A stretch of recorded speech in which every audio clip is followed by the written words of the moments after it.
Strong. Strong.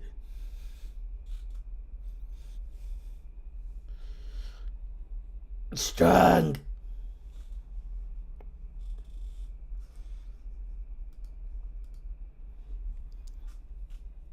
Strong. Strong. Strong.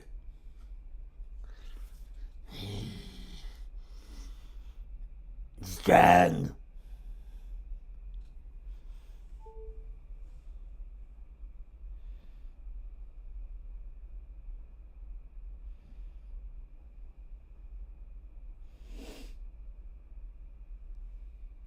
Strong. What up, Christopher Floors? Strong. Can the fucking phone stop doing that bullshit?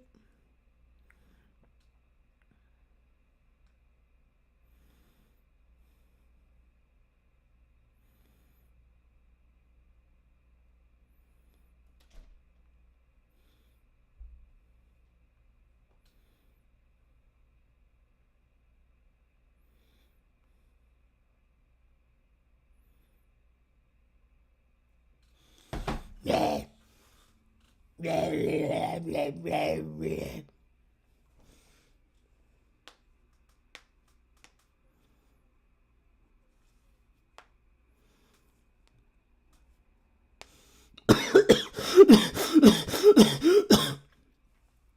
Hi, Edison. What's going on? Well, I'll tell you what's going on. I'll tell you. Just give me 6 days, 45 minutes, and 99 seconds. And then I'll tell you.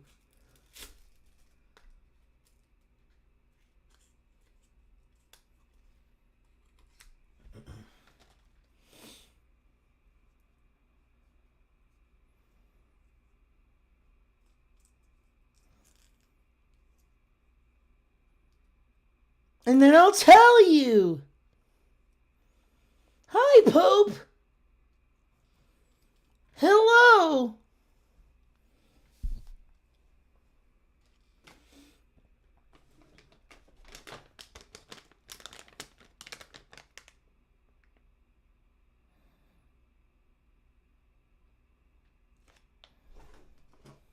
Okay.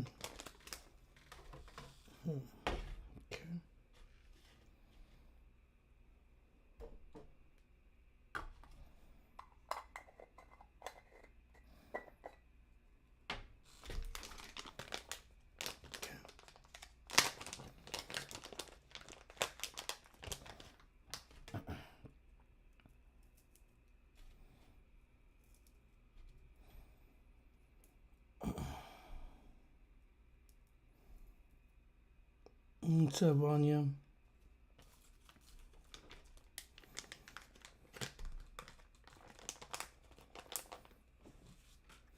Edison is so happy. Yeah, I am.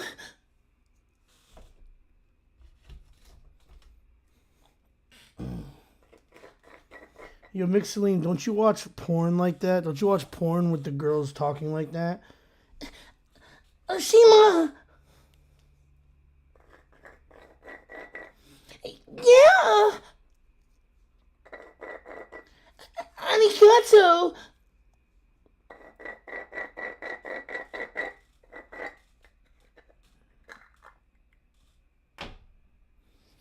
Mixeline's gonna be like, yes, I watched porn like that.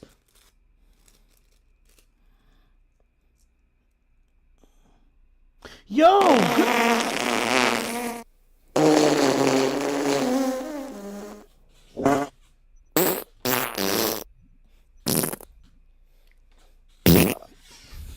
You shouldn't have. You shouldn't have. Tip $5. With the $5 Lit like I'm 67. Lit like I'm Edison the goat. 6'7"? Lit like I'm 6'7"? Come on. That's what we talking about. What we fucking talking about, yo? Thanks for the $5. Thanks for the $5, Pope. I appreciate that greatly, bro. Let's fucking go. Great start to the day, man. Thank you, man. Now I can finally feed my family tonight. Maybe. You know, inflation and stuff.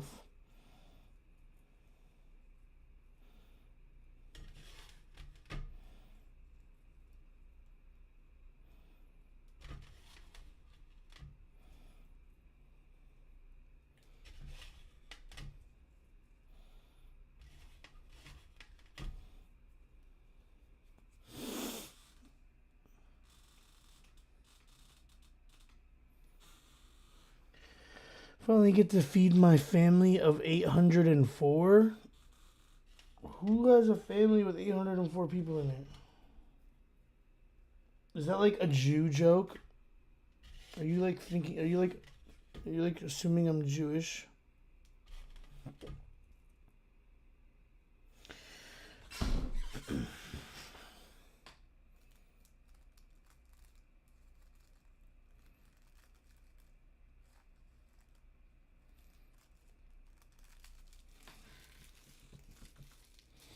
And I thought being Jewish was a religion, not an ethnicity. Aren't Jewish people just Israeli people?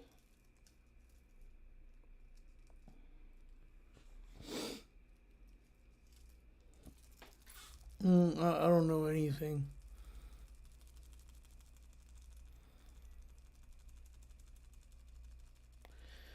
I found out you have 802 children, Ed. I'm trying to understand the joke.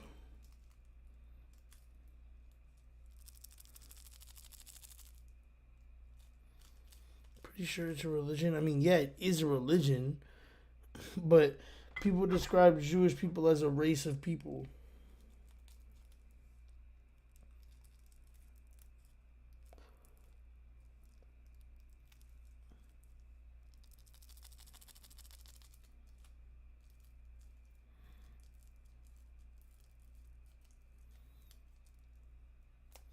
Same with Muslim, no.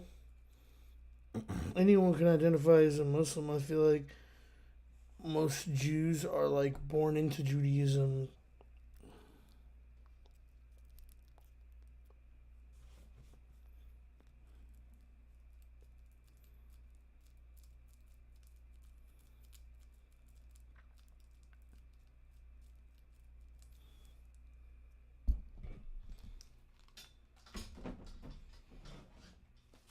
Yo, Midnight.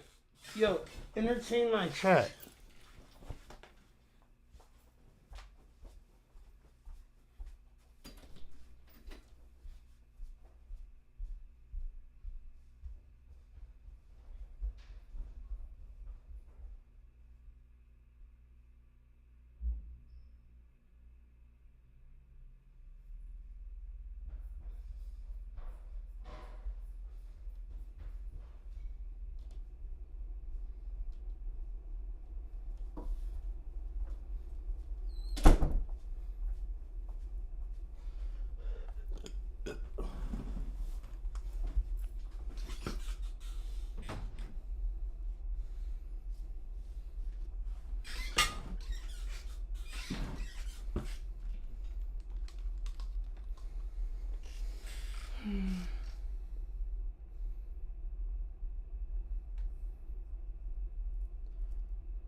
Everyone behold.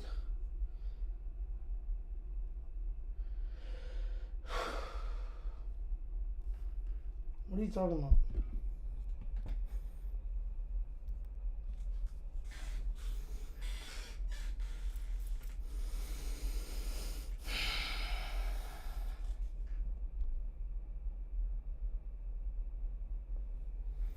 Ed, what's wrong with saying hi, Ed? There's nothing wrong with it. I don't know why you're insinuating like I said that it was a bad thing to say. My main concern is that it's the only thing you've ever said in the history of time. So that's why I was like concerned. But now that you've actually said other things, I know that you're a real person. It was just like a few weeks or months or a long time where you would say literally nothing but hi Ed. And then it made me start to feel like you weren't a real person. Because what real person only says one thing at all times, you know? But that was it. That was my only concern.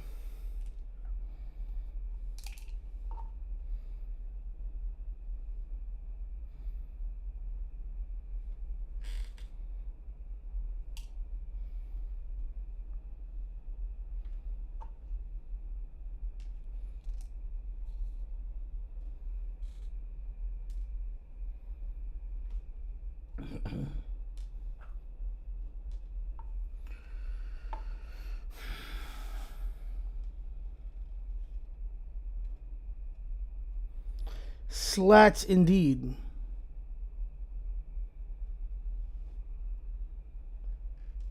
Indeed, indeed.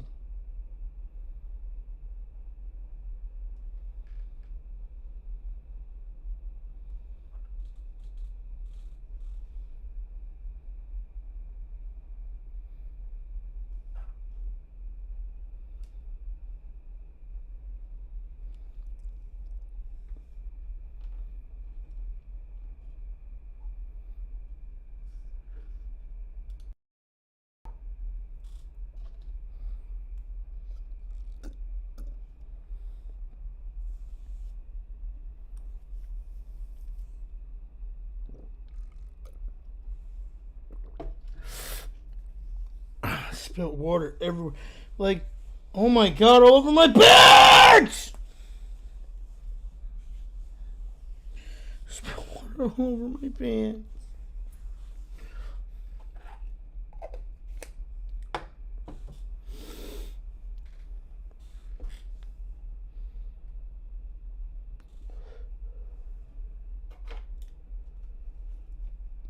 What do you mean you're not real?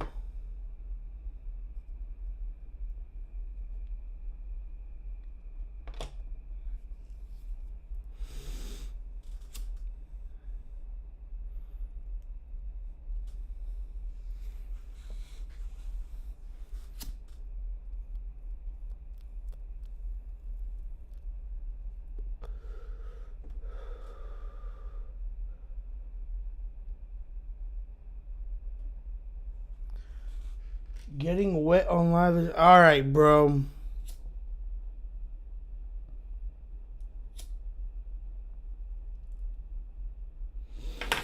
Alright, bro. Yo, did I forget to give Pope his big booms?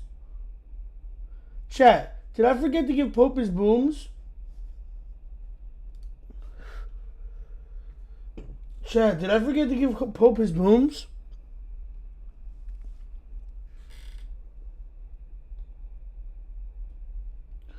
Chat, did I forget to give Pope his booms? I did. Oh my god. Pope started off the day with $5 donated to the chat. You know what that means. Pope, you have received 5 big boom, boom, boom, boom, boom. Boom.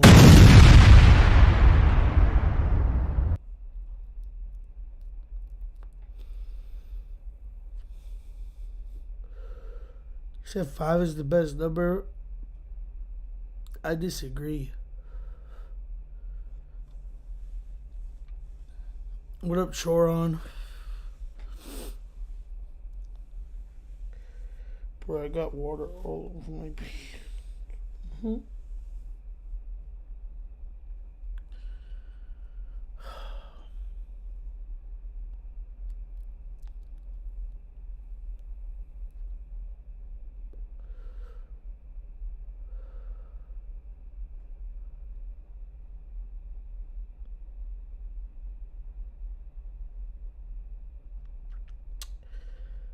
I'll quote you on that. Let's go to YouTube. What do we want to watch, guys?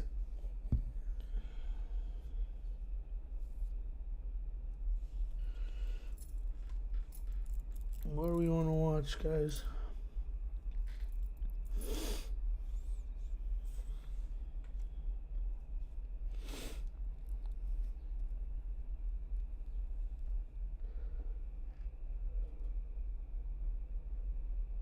You said Channel 5 News? Really? I kind of want to watch the Shia LaBeouf I'm learning interview I was watching. how to be a man of principles. Give voice to what you're scared of and what you're worried about being a dad, and what you think you need to focus on, and what you're worried about with your relationship with her for the future. I'm not worried about much anymore. Like, I don't live in fear. I don't have a bunch of worry like that. What do you need to work on? Yeah, there's a lot I need to work on. Oh, First bro, off, 'cause it's getting just too in hot terms of and it's having a getting too daughter and cold. knowing It's like- your daughter is one day Can't gonna find a search your name in a search engine and see that, Find a fucking temperature. you are a deplorable, disgusting piece of shit. And that shit hits, And so I have from now until she's literate to create a relationship with her where she knows me more than this idea who I am in the public, When that hits, like you said, because it's funny, man. I just went through something like that with my kids, because my kids can fucking read now. You know what I mean? And what's there, man? Do you see an opportunity in that? Yeah. What is it? I picture for myself a Christmas with a bunch of people I done helped. Fuck! There you go. That's what I envision for myself. It's not, I used to judge my worth by the films and stuff, and like I think about my Christmases during that whole path. It was just so fucking solitary and lonely. Or it'd be like this new girl and that. I mean, it was always like some, like, very intangible, vapid, no intrinsic value. Nobody that could like. I imagine that there's dudes I'm working with now that I got 597 days of this program I'm in, and I got monks at my house. I look around sometimes at my house, even now, and I think, what? Yeah. Like, how? How did this happen? Yeah. And I think it's the relationships. I think my daughter will be able to, when it does come time for her to be able to assess who her father is, she'll see a man who failed, was a sinner, was honest about it, That's it. took accountability for it, and then made course corrections. That's it. Changed, and then gave his life to something bigger than himself, and found solace in a program of principles, service, love. That's where I'm aiming at. So I think it'll be a Christmas one day where she just wakes up and goes, damn, Dad's got a lot of friends. Who are these people? And my mommy will say, like, Dad had a hand to play in like these people finding the same thing he found. That's what I'm hoping for, Not if, but when she falls, because everybody does, man. Sure. You're going to be able to talk about it with her, and you're going to be able to be there with her. The reason I've always connected to you is because, you have depth and weight, because you done fell on your fucking face, and then got back up and kept it moving. And, this is people who haven't gone through that. They don't have depth and weight to the message that they have to share. They can tell you all about what to do and how you're supposed to do it. But very few people have the life experience. And this child is a big part of that. There's a lot of miracles that have taken place in my life just in this short period of time that takes me out of this belief phase into like, oh, I can touch it. Solid. Yeah, this feels very real. Solid. And I played with faith. When we did Fury, I was toiling with faith, but it was all like the purpose was performative. What was it's about intentionality. Right. Right? To be good in a movie. Right. Not to save yourself or save somebody else. And when Save I'd your fucked daughter. up in the past, it's like, you get a call from Brad Pitt. What fuck up? There wasn't no calls this time. Yeah. My mother didn't talk to me this time. Nobody. All my friends became acquaintances. The antithesis of being a friend is walking away. I am not going to walk away. Like, I am always going to love you. I am always going to support you. That being said, the things that, this person said, like, I can't fuck with that. And sure. like what you said, you were right, man. Like, I fucking hurt people in my life, like, I know what that is. I know what it's like to be in that valley. I know what it's like to be left behind. I don't know what it's like, to put my hands on a woman, or for a woman to say I put my hands on her. And that's something you know, like, but no matter what the case is, my job as your friend What did I miss, guys? What did I miss? is to, in whatever way you allow me to, or you allow me to be a part of that process, is to make sure, one, you never do it again. Make sure, two, that you're in a healthy process, and number three, that I'm a support system for why you're going through that. So I guess my question with that is, man, is like, where? I mean, you answered it a little bit, but where are you, and what do you, for people who support you and love you, like, what do you want to say to them? Yeah, I mean, I got amends to make. I got a long list of people that I need to make amends to. And so what I want to say to those people is I get it. You know, it doesn't seem, you know, when it first hit, it was like, you know, I wanted to air it out and talk about specifics. And like, none of it really matters, you know. I hurt that woman, you know, and in the process of doing that, I hurt many other people. And many other people before that woman. You know, I was living my life, I was a pleasure-seeking, selfish, self-centered, dishonest, inconsiderate, fearful human being, and I was operating on a survival instinct. I wasn't operating as a friend. I didn't actually. All my loves and friendships were transactional. You know, I fucked with you because we worked together, and I experienced great pleasure in that working situation. You know, when I look back at the friendships, people who dipped or don't talk to me, these were also part of the same kind of transactional relationships. I didn't actually understand what love was. You know, I didn't know what friendship was. I'm not trying to do a pity party thing. I was raised very specifically in Everybody liked the stream. Everybody press the like button. And my father would tell me stuff like, you know, your life is your life, son. You know, if you want to have a good life, you got to work real hard. You got to get into a good school. You got to get a good job. That'll lead to a good relationship. You have a kid and you put that kid in a good school, and, you know, it's all up to you. And so that kind of, it forced me into a position in my life where I was God. I was the person who was making shit happen. And I was using people like I was in a laboratory measuring shit and like quite controlling. I mean, you know how I am on set too. You know, the way I was operating on set was the actor is the poet. You know, like you're in a solitary, you're on your own like journey. That's a bunch of nonsense, but this is what I was living in. This is the shit I came up with. You know, the actors that I looked up to, the art that I was inspired by. They moved like the actor is the poet. I was moving like in my life like I was that way. Right. That does something to the way you operate in the world. Yeah. Some people are attracted to it because that confidence is attractive, and it feels comforting to be around somebody who you think knows something. It's attractive. It calms my own insecurity to be around a person who is fully acquainted and acclimated to their craft or their mission in life. When somebody's really confident in something, it's nice to be around that energy because it feels like guidance. It feels like you can lean on it. Yeah, they got to figure it out. They got to figure it out, right? So I get why I empathize with why my way of doing shit was attractive then. And I remember who you were on that set. And I remember how fearful, how deeply insecure, you know, and For sure. and the way that you were moving on that show specifically. For sure. And the yearnings for David to hit you with certain compliments and shit. Like, you know, you needed validation from him, For sure. from us, from Kevin, more so from Kevin, you know, and like the military dudes, you constantly needed them to co-sign all your shit all the time. And I empathize with that, but that's not who I was. I was not that way in life. The way that I felt about craft and life in general was, I don't give a fuck what you think, you know? I don't care what you think about me. I had come from an environment with very little cheerleading going on.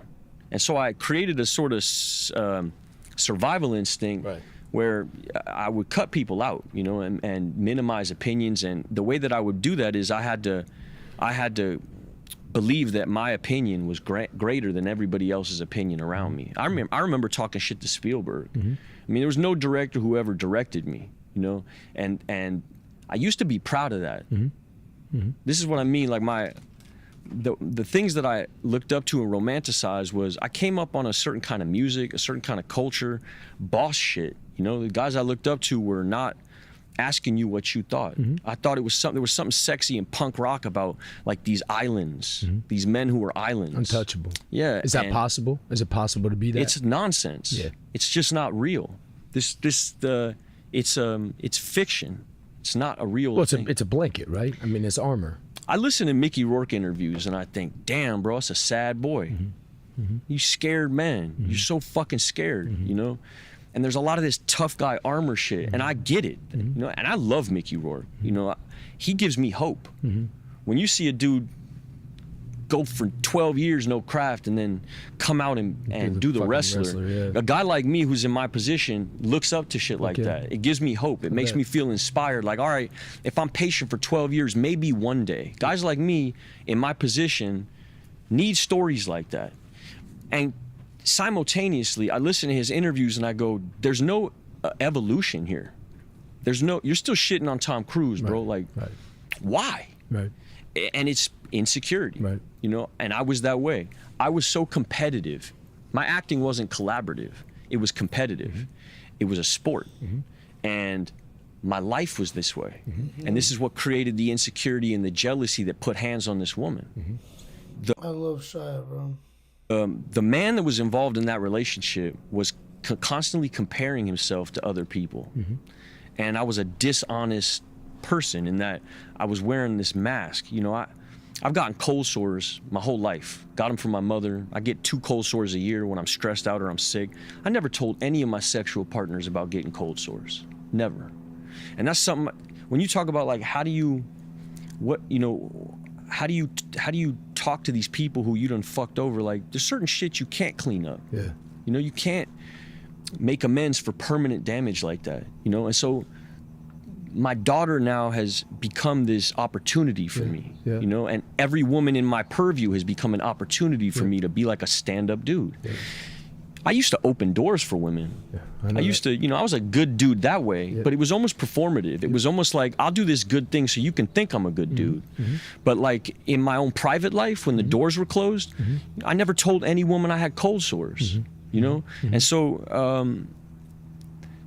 that's deplorable behavior, you know? When a woman would like me, it felt like so fucking foreign that I didn't want to fuck it up.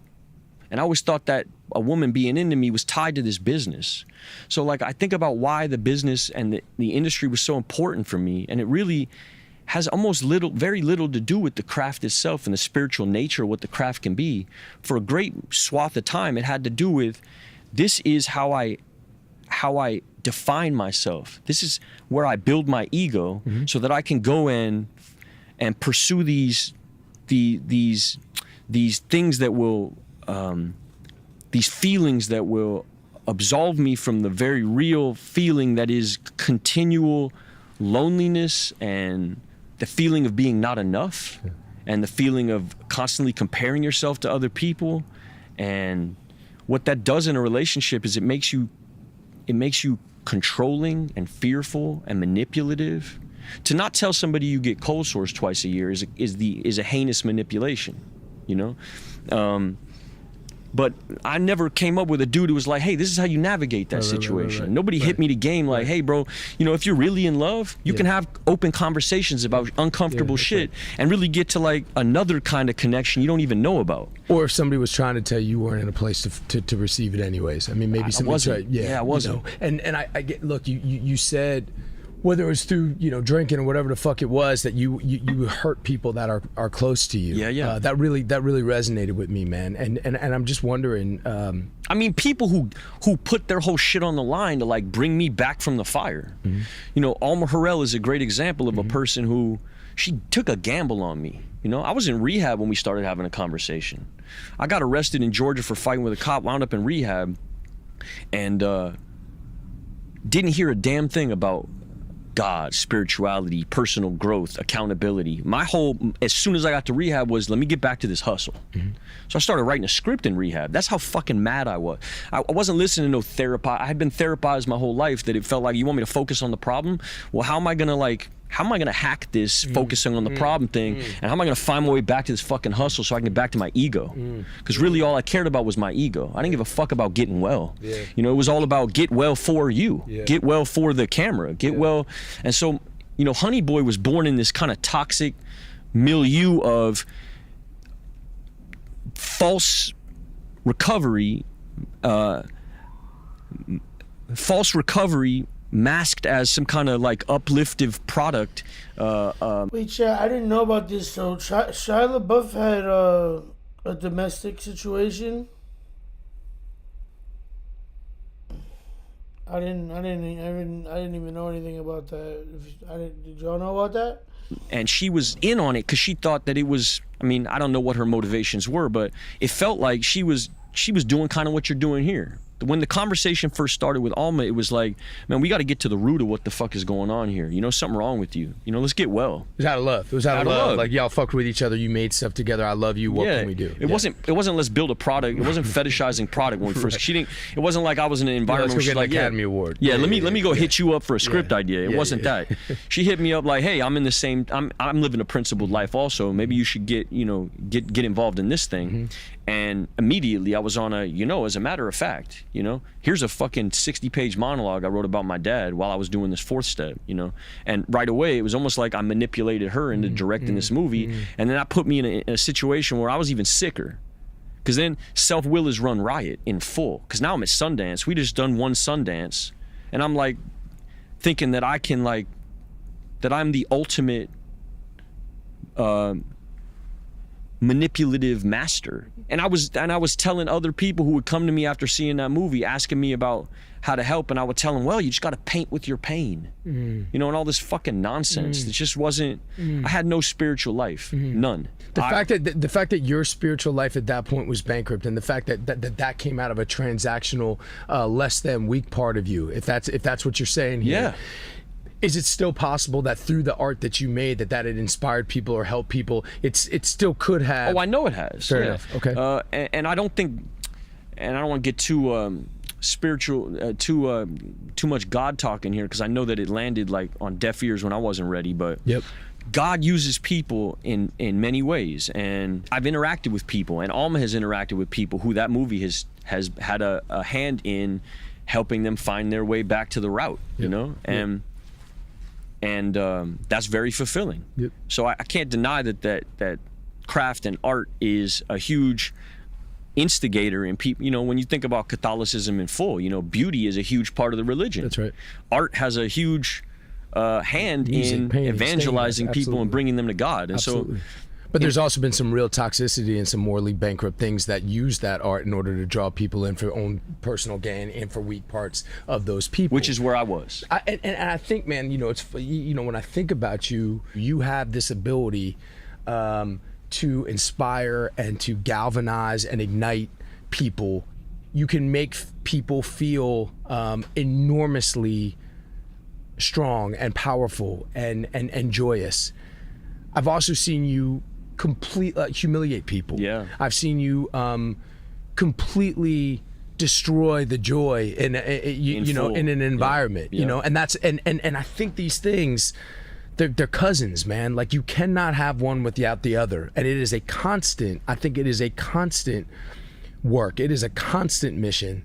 If you're going to try to walk the path where you're trying to live for positivity, you're trying to bring people up, because that doesn't go away. That shit will never ever go away. And it's constant work. Yeah. And the thing that I was tripping out on is you saying how you hurt people close to you. That's also I you know, we've talked about it. I definitely understand what it's like to hurt people. I've hurt people. I've hurt people in ways I'm disgusted with myself for what I've done. Yeah. I haven't hurt people that are close to me. I can't imagine what that's like. And I want to know, first, I guess I want to know, how does that feel? Do you know that you're doing that while you're doing it? And what is the realization? Like, what does that feel like to know you've done that, or to know you're doing that? Yeah, I mean, so there's two perspectives on it. There's where I am now and who I was then. Yeah. And I've had to do a lot of inventory on what was motivating this perspective. Yep. I come from, like, and this isn't a boohoo shit either, but I know abandonment. I know, like, deuces. And I would test relationships, and as a way of like finding a barometer. I'd also I would hurt people just out of straight selfishness. There's no intellectual fact. Barometer. What does that word mean, chat? Barometer. Finding a barometer. Is that like finding a middle ground? Acid to it. Just the fact that, the fact that I cheated on every woman I'd ever been with. The fact that directors who put me on, who took me from nothing and put me on, I eviscerated in public life. Even on set, when I would sense weakness in another person on the other side of a scene, I would lean in. I wouldn't try to uplift nobody. I would try to lean in. And it was this constant trying to define myself in the world. It has to do with not feeling enough. All of this comes from fear. Just when I didn't understand masculinity in full. What I know masculinity to be now is stability. You can't really have stability if you're running shit. Because if you're just a dude, you know how infinitesimally fucking small we don't even know how deep Lake Michigan is. Right. What are you really running? You're running nothing. Right. And so this idea that if you're bossing your life, you're always going to be in a tremendous amount of fear. And that in fear, denial, right? In denial. It's just not real. Yeah, you have to. You have to deny anybody else's God. You have to deny God in full, and you have to, you fall into this like Sam Harris, Christopher Hitchens hole, where you're trying to intellectualize everything and rationalize everything. You're fragile, dude. We're all fragile. But then you get caught up with I hung out with like philosophers and shit. I would backstop all my shit with like these philosophies and like fucking words. Play these word spells on people.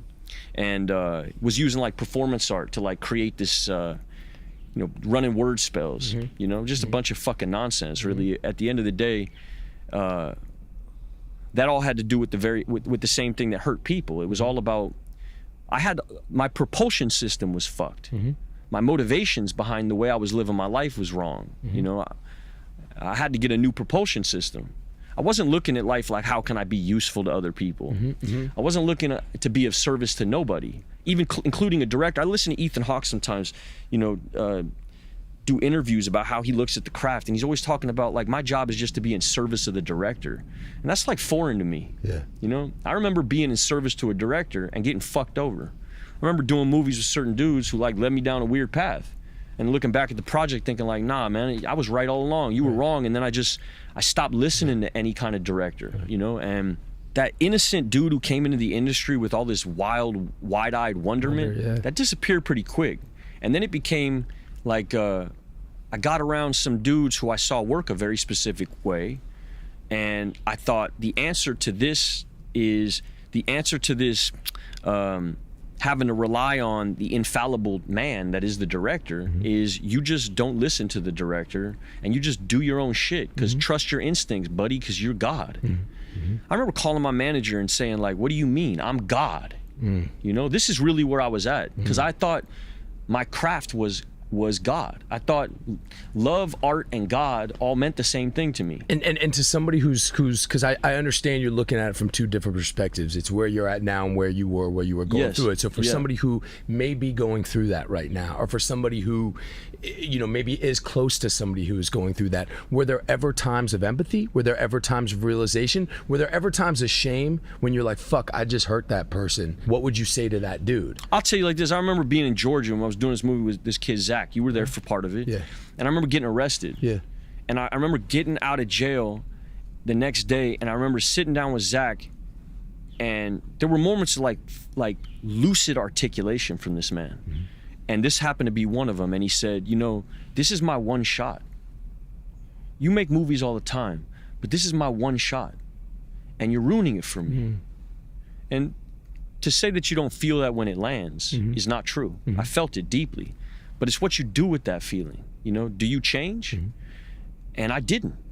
I would always I always had an inch left. I always had some fucking wiggle room. Every time I would fuck up, there was always some wiggle. There was always a Brad Pitt on the phone. Straight up. There was always some like, you know, Sundance Some award. next project. There was always Some next- Alma. There was always another. There was always wiggle room to get back into ego. And this time there wasn't no wiggle room. That's why I attribute this woman with saving my life, because she destroyed any route towards that wiggle. That's real. It is real. Rock fucking bottom. Rock bottom. Bottom isn't when you experience the worst moment of your life. Definitely Bottom not. is when you change. Right. It's when you actually, it's when you touch it, when you smell it, when it's right on your face, Yeah, and you feel it. and there's- It's not about severity of what the thing is. It's about it's about what you do with it once it happens. So like, once it happened, I mean, when it landed, I forgot how to breathe, you know, because the subtext of the email was, your hustle's over, you know, and I forgot how to breathe. And the next thing I did after 2 minutes of sitting there, staring at a computer screen, was I went and loaded up a gun and sat at my table and was gonna kill myself. I was out of here. I didn't know what to do anymore. Like, all my ideas had failed, and I sat there for 2 minutes thinking, where's the wiggle room? I'd already used What's my play? Yeah, what's the play? And there were no options. It was like there was nowhere to go. It's not like I could go outside and get a Choco Taco and chill on the, you know, people driving down the street, rolling down the window like, fuck off and die, you know? This is where I was in the early days of this shit. So I didn't even want to leave my house. And I had a woman living in my house who wasn't my wife. And I was on my way to go do some movie I didn't give a fuck about, you know, just like momentum building kind of shit, you know, movies, no intrinsic value, just like I need something on the cards, you know, for this year, I need my 2 or 3 projects, one of these things. And I felt disconnected from all of it. And I wound up getting emails from certain dudes who, like you, were still involved in my life, even when it got ugly, you know, when it got chunky. One of those dudes was Sean Penn. And Sean's like, you need to call Brolin. And I called Brolin, and he told me he was going to this meeting online. Now, the gun is loaded. Like, I haven't left my sitting position, you know? And I wound up signing on to this meeting, and I heard one of the dudes who was speaking that night say, if you're new and you just entered, you know, you don't have everything you want right now, but you got everything you need right now. Wow. Now. And he did that for like 2 minutes. And the first minute I'm thinking, you can't spend the whole rest of your share just snapping your fingers and saying now. Like, this shit is ludicrous. And I went into this judgment, which is what my alcoholism sounds like. It sounds like criticality. It sounds like judgment. And so I'm in my judgment, like, you better say, and a gun is right here. I'm like, you better say something that's really gonna get me the fuck out of where I'm at. And after 2 minutes, like, I felt like a giggle start to rise inside of me, and I felt something like presence. I stopped thinking about the email, stopped thinking about my hustle. The gun almost disappeared, and it was like I'm sitting here on this Skype call, and I'm present for the first time in my life. And I wound up writing the dude in the chat box like, hey, bro, you know, I'm on the verge, you know, I'm about to kill myself. He's like, oh, okay, cool, call me tomorrow. Just like throwaway. You know, and I needed that. I had been enabled for so long in my life that if it was going to be me walking into this program and having a bunch of dudes pat me on the back like, hey, man, welcome home. We're glad you're here. I'd have been out again, because then it would have been more wiggle room. But the guy that I wound up running into was not having it. And he said, hey, man, meet me on the beach tomorrow. And I wound up here at Tower 10, and he said, I need you to get on your knees. And I'm like, I'm not getting on my knees. He's like, cool, deuces. He started walking away. I'm thinking, oh, fuck. But it also reified this, like, you don't care. Like, you care, but not in that way. You know, you're not going to pat me on my back. And I said, okay. I was so willing at this point because I was in so much fucking pain. And he said, get on your knees. And I get on my knees. He gets on his knees with me. So right away, it's no longer like this power play. We're like collaborating in this.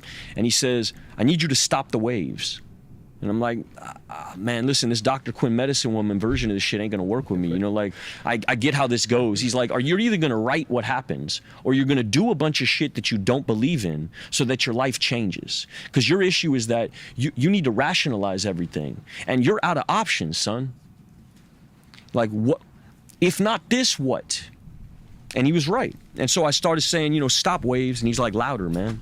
Stop waves. And he got up off of his knees and he started walking away. And I looked back and he's like, nah, keep going.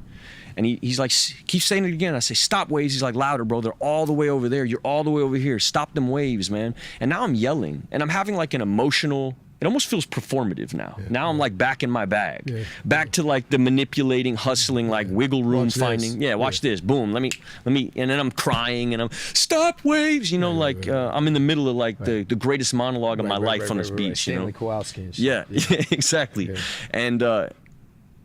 And he puts his hand on my shoulder and he goes, "You can stop all that," which made me like giggle. You know. I started giggling, and then he stood up and he put his hand on my left shoulder and put his hand on my right shoulder, and he said, "Welcome to AA." And it did something to me that felt like it felt like warrior shit. You know, it felt like man code, like G shit. It didn't feel like fluffy, cute shit, book reading, sitting in it felt like You're on a mission. Yeah, it felt purposeful. And it felt sexy, to be honest with you. Sexy in the way that listening to Kevin Vance feels sexy to a young man who feels like a boy. It felt so rooted. And it wasn't emotional, it wasn't performative, he wasn't trying to manipulate me, but it was kind of hokey and like the knights in shining armor kind of hokiness that like made me feel like a little kid again. And he said, "I need you to go home and clear out, like clear the decks."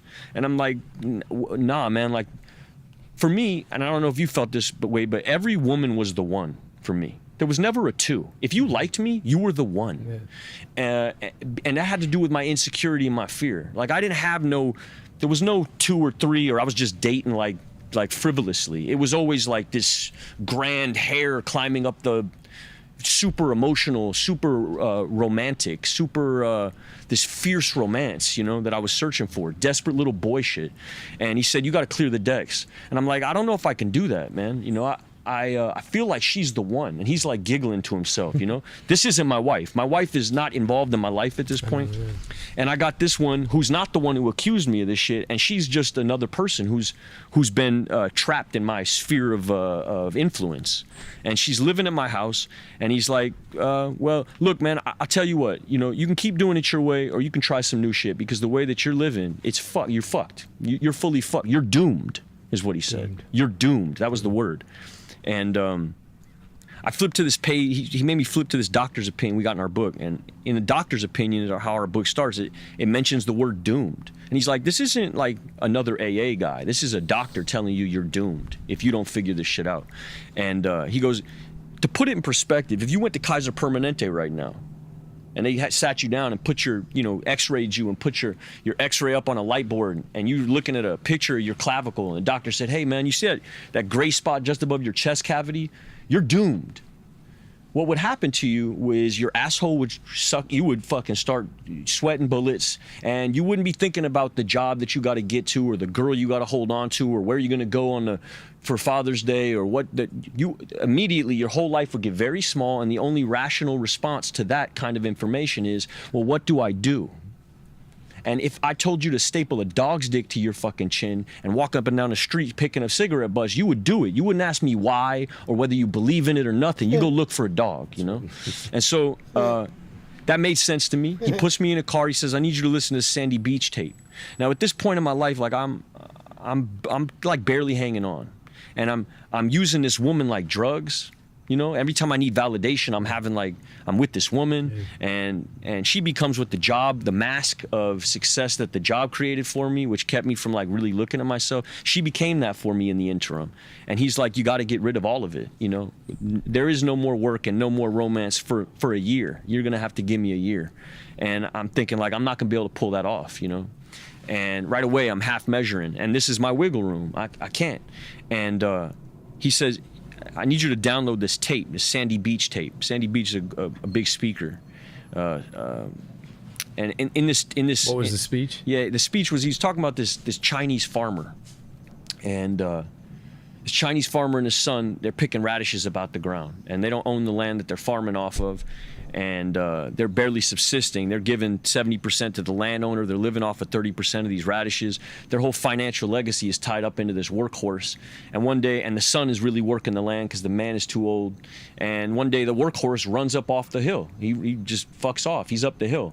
And the son runs into the house and he shakes his dad up and he says, "Dad, you're not gonna believe it. This is a travesty. We're gonna die out here. I can't get these radishes to grow unless I turn this land over, and I can't move that hoe without the horse, and the horse is gone. This is a nightmare." And the old man, nonplussed, looks at his son. He goes, I don't know what this is, son. I don't know if it is a nightmare. I can't call it. And the son thinks his dad's out to lunch or like ambivalent or something's wrong or he's too old. And a couple days later, the kid is chilling on the porch and he sees the horse running down the hill with 50 wild stallions behind it. And they run into the paddock and he locks the paddock and he runs inside and he hits the dad. He's like, man, this is fuck radishes. Like, we're rich, you know, we're in the horse business. We're in the horse trading business now. This is a miracle, Dad. I'm gonna go tell everybody we're trading horses now. And the father looks at his son nonplussed again and says, I don't know what this is. I don't know if it's a miracle. I can't call it. And a couple more days pass and the son's trying to break these horses down, domesticate these horses. He doesn't know anything about horses. He's a radish farmer. So one of the horses ain't having it. And he rears up, kicks him in his leg. It's like 1400s China. There's no Kaiser Permanente. His shit is shattered. Yeah. They wrap him in some like tobacco leaves and sprinkle some mint on it, go sit in a chair for a while. And he's wailing and the townspeople hear about it and the townspeople run up on the little shack and, oh man, what are you gonna do? You know, you can't domesticate these horses. You can't move this hoe. You guys are fully fucked. I don't know what you're gonna do, but this is pretty much the end, right? Like, this is a nightmare. And the old man says, I don't know what this is. He looks at his son's leg. He goes, I don't know what this is. I can't really call it.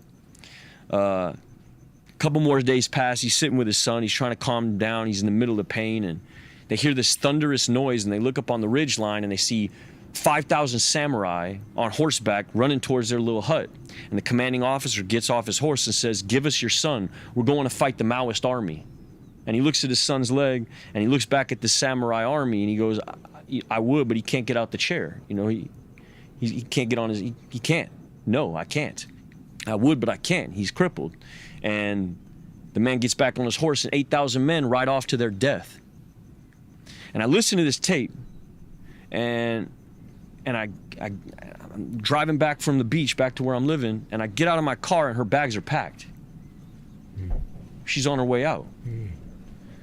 And old me would have written a haiku poem in blood and ripped my shirt off Hulk Hogan style, ran down the street and jumped over the fence and that guy, climbed the hair up the thing. Yeah, boombox in the air guy. That's what I came up on. And something in me from having heard what I just heard, what feels like this is now I can't get no lower. I hear this like I can't call it. And it becomes like the most diplomatic breakup I ever had in my life. And I say, what can I do? And can I get you a car? And she goes, no, don't worry about it. Go get well. And I go walk into my house and I call my dude up and I'm like, man, I think this shit is working. Like, man, this is a miracle. Like, this is the most diplomatic thing I ever. And I'm in my meeting, I'm telling all the dudes, like, I think this program's really working in my life, man. And then I got 5 days sober and they're like, bro, I think you're pink clouding. Why don't you go to another fucking meeting, Jack? And I go on to this other meeting. Now, the whole time I've been doing this for the first 5 days, I'm on the phone with a lawyer. Like, look, this is true, but this isn't true. And I got receipts for this, and I'm not going to do this. And I'm fighting tooth and nail. I'm on the phone with the agents, and the manager's like, listen, you got to believe me, and blah, blah, blah, and doing that shit, right? And my sponsor's telling me the whole time, he's like, look, you're going to have to let go, dog. Like, the wind's at your back. Just let go. You know, all this, like, fighting and fuck around, like, let go, man. That's childish. And I'm hearing him, but I'm not doing it. You know, I'm on the phone with him, and I'm hanging up the phone, and I'm fighting this thing, and I got a lawyer who's like, you need to go to rehab for anger management. Because when you go to court, no AA is gonna mean shit, you know? Addicts had already juiced that route for so long that it don't mean nothing. We need clinical receipts that you're doing something, right?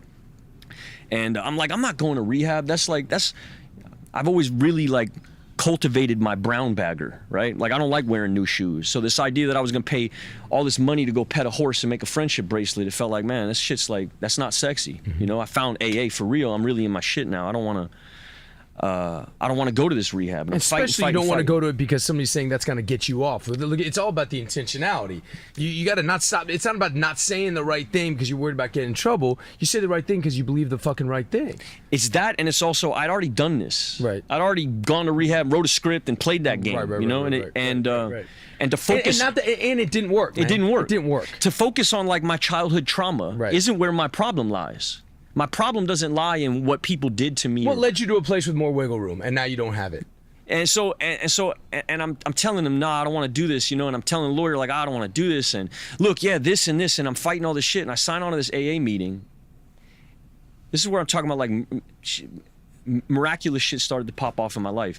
And my dude sent me there because his mom was taking a chip for, like, 37 years.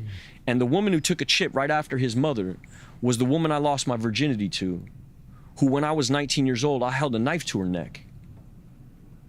And everything in that moment, it felt like I heard God's voice say, I'm everywhere. You can't run no more. And like my whole fucking, all my planning and like all this like, just went gone. And that really happened, you know? And I remember it vividly. And I wrote her in the chat box like, did my dude tell you to come? Like, do you know this guy and this guy? She's like, nah, I'm in here because my people are getting chips, you know? But it's good to see you. I knew you were on your way here. You know, I hope you get it this time. And so I called my dude up and he's like, bro, you got to let go. You got to let go in full. And I want to get in my car and I drive up to Utah. And I'm in Utah for 3 months. And while I'm in Utah, they take my cell phone from me. And if they didn't take my cell phone from me, I was never going to be able to deal with what I needed to deal with. I had never known how to pray because I could never cultivate silence. I had no absence in my life. Every unforgiving minute was full of some fucking scroll or some more like ego feed, constant, nonstop rotation of this ego thing and that ego thing and just constant fulfillment of like my own personal desires. And they took my phone from me. And just for that reason alone, I would urge anybody to go this route if you're in a situation like mine, just to get the fucking phone out of your pocket. And what that gave me was time to like really assess what had been my operating systems.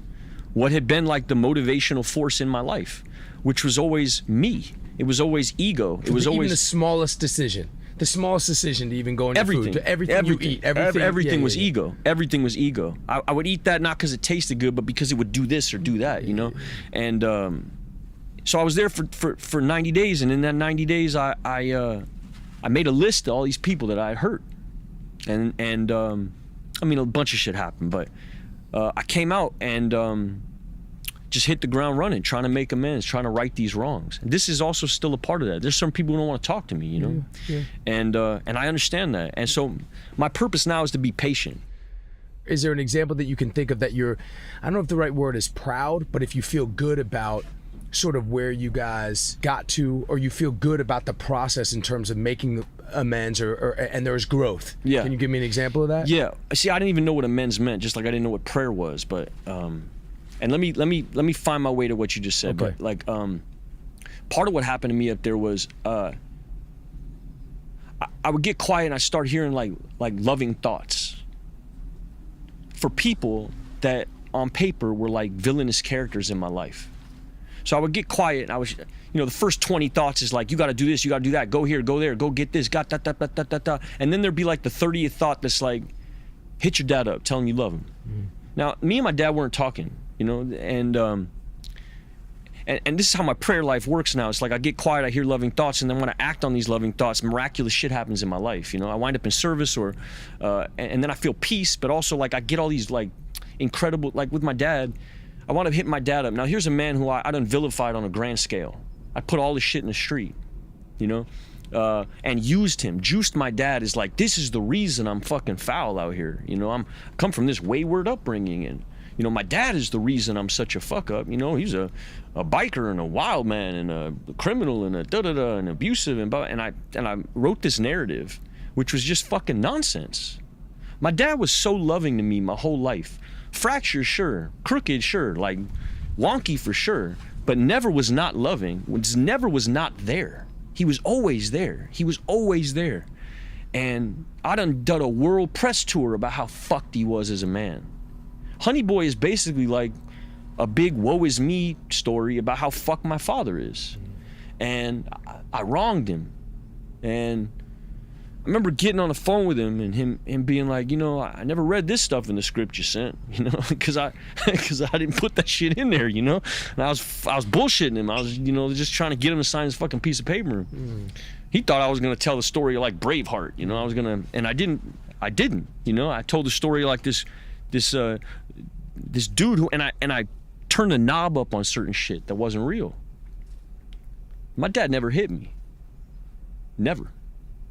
He spanked me once, one time. And the story that gets painted in Honey Boy is like this dude was like abusing his kid all the time. You know, my dad tried to keep me from smoking cigarettes. That's when he spanked me. He found me smoking cigarettes in the shower, he pulled me out, he spanked me. That's when he spanked me. But that wasn't my narrative. because it didn't position me as like this wounded, fractured child that you could root for, which is what I was using him for. And so when I got on the phone with him, I took accountability for all that and knew very clearly that I couldn't take it back. You know, my dad was going to live with this certain narrative about him on a public scale for a very long time, you know, probably the rest of his life. And I done put all this shit in the street, you know. The shit that my dad got arrested for happened like 30 years ago, and I done brought it all back to the surface, you know. And I told him, you know, what I was doing, and it went just like, you know, hey man, I'm in this program, I'm learning to be a decent man one day at a time. I know I done fucked you over here, you know, I done put your shit in the street, and I know I made it harder for you to move around in the world, and I defined you as like this villainous character when really you were like an amazing dude for me in my life, and like, you know, I really look up to you and the way that you've moved through your failings and the father that you've been to me. You've been a great man to me, and if there's ever anything I can do, be it blood, counsel, money, whatever, if there's ever anything I can do to make your life better in any way, please don't hesitate to let me know. And my dad was living in Costa Rica on his fucking cocaine farm at the time, you know, and living with a bunch of Nicaraguans, and like, he said, I want to come home. And so I got him back, and when my dad was like me, I was a big pothead.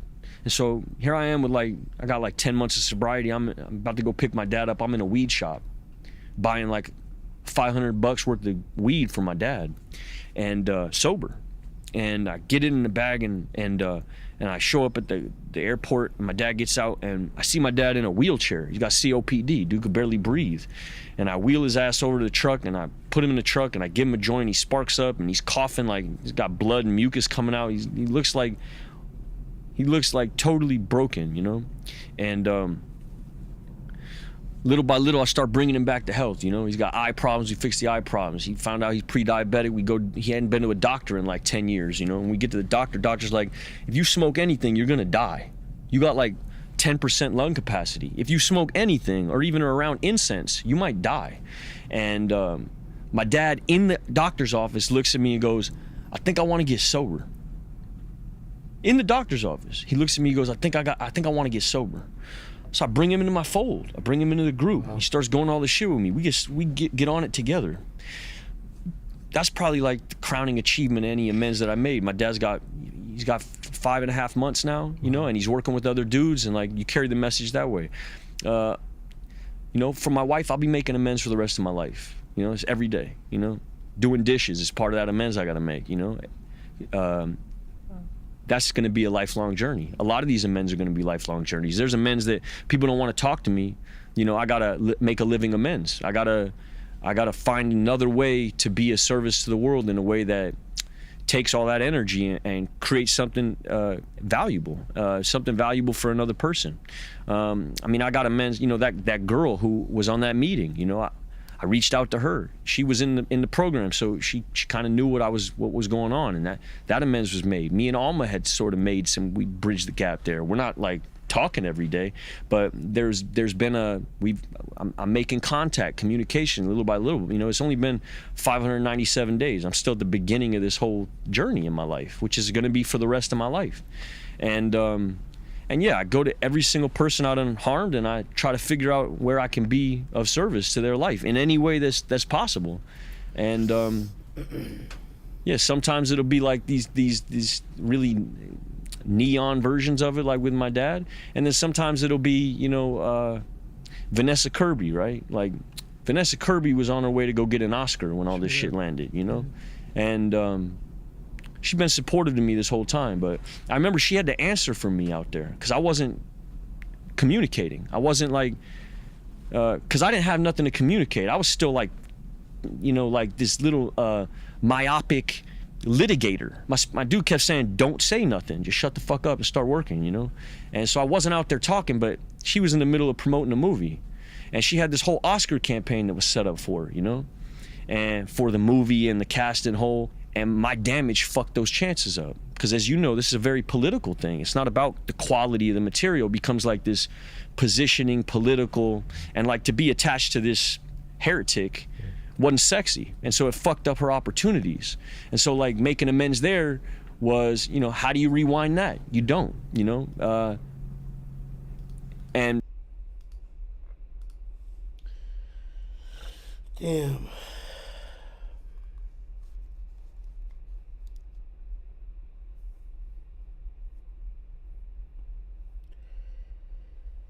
You collab with anyone?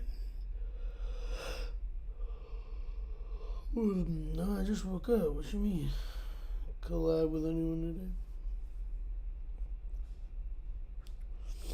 I have not.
Man.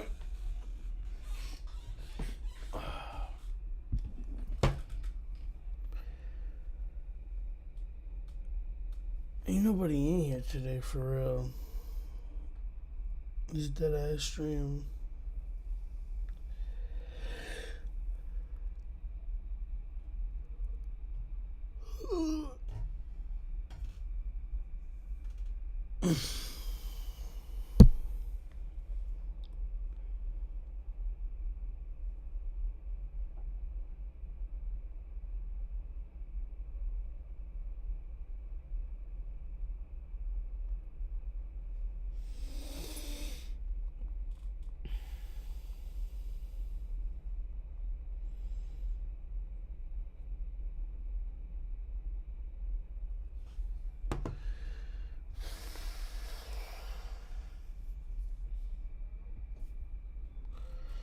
Yeah, I'm probably gonna get off for now.